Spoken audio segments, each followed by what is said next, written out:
Albany on high alert tonight. Well, we first showed you this surveillance picture last night of a man police are looking for in connection with a robbery on Spring Street. Now, police say the man seen here is using a stolen credit card taken from a home that was broken into. In that case, the victim was stabbed before he was robbed. And in a similar robbery last Monday on Ontario Street, a woman says the same thing happened to her. Jennifer Lukey has our crime tracker alert tonight. She's live in the Pine Hills section of the city where a lot of this activity is taking place. And Jen, what about it? Do police think that these cases are related?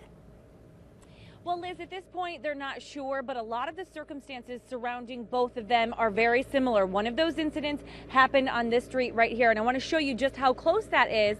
Over here is Albany, and right around the corner is St. Rose. So as students start to move back in, police are very worried. They're trying to get the alert out. They're trying to make sure that people are keeping themselves secure, keeping their homes secure, because these burglaries are happening in the overnight hours.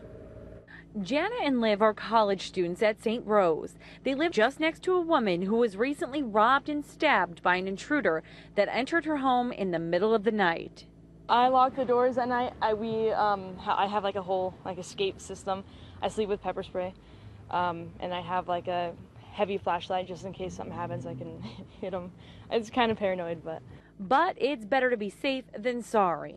I'm just moving in, and I'm from a very small town called Boonville, so it's scary to me because I'm not used to this stuff at all. St. Rose is trying to help, making sure all off-campus students are on high alert. Some of the security guards know that we live here, so they've come and checked out on us, and they've sent out emails saying, hey, there's been a couple stabbings on Ontario, just beware, be on high alert, lock your windows and doors, and they just give us the whole rundown of just safety precautions that we need to take. And Albany Police say it's advice that everyone needs to take too. It's a nice time of year. Majority of people have their windows open. They have air conditioners in their windows that can be easily pushed in.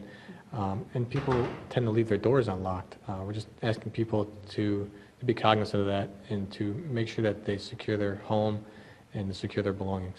Something Liv is teaching Jana all about. And this is my first apartment. I've always been on campus, so I'm definitely going to take on some of her rituals. Now, again, in both of these cases, the victims were stabbed, but they were non-life-threatening injuries, and they are doing much better now. But again, these are situations that can turn very dangerous very quickly, as we saw. So really, police are emphasizing you don't want to give these criminals any opportunity. Lock the doors, lock the windows, and again, those air conditioners. We talked about this last week when we were seeing those burglaries in Clifton Park as well. You push in those air conditioners, or they slit the screens, and they help themselves in. So you really have to be on high alert, especially as the college kids come back to campus.